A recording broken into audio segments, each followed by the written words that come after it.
ಇನ್ನು ತಿರುಪತಿ ವೆಂಕಪ್ಪ ಅಂತೂ ಆ ಒಂದನೇ ಬಾಗಿಲೆ ಅಲ್ಲಿ ನೋಡ್ಕೊಂಡು ಹೋಗ್ಬಿಡಿ ಅಂದ್ಬಿಡ್ತಾನೆ. ಒಂದನೇ ಬಾಗಿಲು ಅಲ್ಲಿ 3 ಕೆಟಗರಿ, 1, 2, 3. ಯಾರು ಕಾಂಚಾಣವನ್ನ ಗುಂಡಿಗೆ ಸಿಕ್ಕಾಪಟ್ಟೆ ಹಾಕಿರ್ತಾರೆ ಅವರು 3ನೇ ಬಾಗಿಲಿಗೆ ಹೋಗ್ತಾರೆ ಒಳಗೆ. ಮತ್ತೆ 300 ರೂಪಾಯಿ ಆನ್ಲೈನ್ ಟಿಕೆಟ್ ಮಾಡಿದವರು 1ನೇ ಬಾಗಿಲಿಗೆ ಹೋಗಿ ಆ ಕಡೆ ಹೋಗ್ಬಿಡ್ತಾರೆ.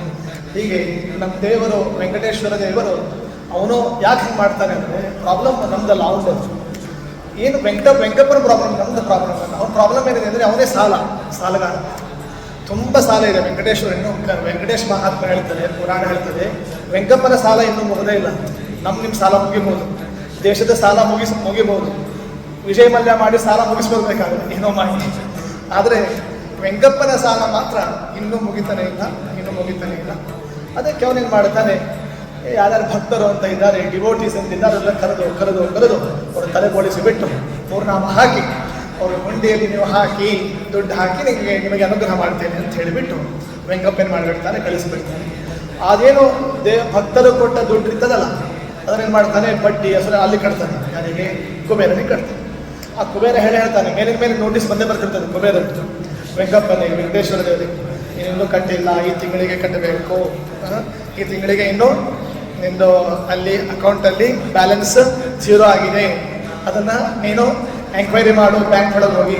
ಮತ್ತೆ ವೆಂಕಟೇಶ್ವರ ಯಾರಿಗೋ ಭಕ್ತರು ಬ್ಲ್ಯಾಕ್ ಮನಿ ಇದ್ದವ್ರನ್ನ ಕರೆದು ಬಿಟ್ಟು ಆ ಬ್ಲ್ಯಾಕ್ ಮನಿ ಹುಂಡಿಗೆ ಹೋಗಿ ಅದು ವೈಟ್ ಆಗ್ತದೆ. ಅದು ವೈಟ್ ಆಗಿ ಕುಬೇರಲ್ಲಿ ಇಷ್ಟೆಲ್ಲ ಸಿಸ್ಟಮ್ ಇದೆ.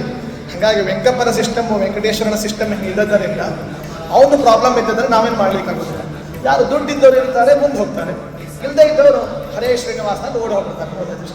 ಹರೇ ಶ್ರೀನಿವಾಸ ಅಂತೇಳಿ ವೆಂಕಪ್ಪನಿಗೆ ನಮಸ್ಕಾರ ಮಾಡಿ ಕಂಡ್ರೆ ಕಂಡ, ಇಲ್ಲಾಂದರೆ ಇಲ್ಲ. ಕೆಲವರಿಗೆ ತಲೆ ಕಾಣ್ತದೆ, ಕೆಲವರಿಗೆ ಪಾದ ಕಾಣ್ತದೆ, ಕೆಲವರಿಗೆ ಅರ್ಧಮರ್ಧ ಏನೋ ಕಾಣ್ತದೆ.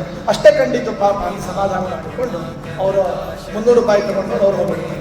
ಈ VIP ಟಿಕೆಟ್ ತುಂಬ ದುಡ್ಡು ಕೊಟ್ಟವರು, ಲಕ್ಷಾಂತರ ರೂಪಾಯಿ, ಕೋಟ್ಯಾಂತರ ರೂಪಾಯಿ ಕೊಟ್ಟವರು ಮುಂದೆ ಹೋಗಿ ವಿಶೇಷ ದೇವರ ದರ್ಶನ ಮಾಡಿ ಏನು ಮಾಡ್ತಾರೆ, ಹೋಗ್ತಾರೆ. ಆ ದೇವರು ಮಾತ್ರ ಇಷ್ಟೆಲ್ಲ ಆದರೂ ಕೂಡ ಭಗವಂತ ಮಾತ್ರ ಯಾರಿಗೆ ಏನು ಬೇಕೋ ಅವ್ರಿಗೆ ಕೊಡ್ತಾನೆ. ಅದರಲ್ಲಿ ಯಾವ ಸಂಶಯ ಇಲ್ಲ.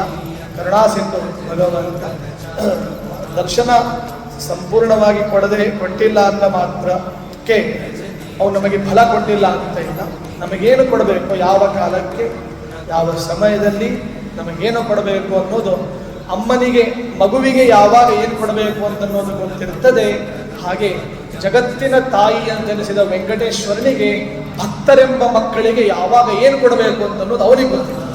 ಹಾಗಾಗಿ ವೆಂಕಟೇಶ್ವರ ಟೈಮಲ್ಲಿ ಅವಾಗ ಅನುಗ್ರಹ ಮಾಡ್ತಾನೆ.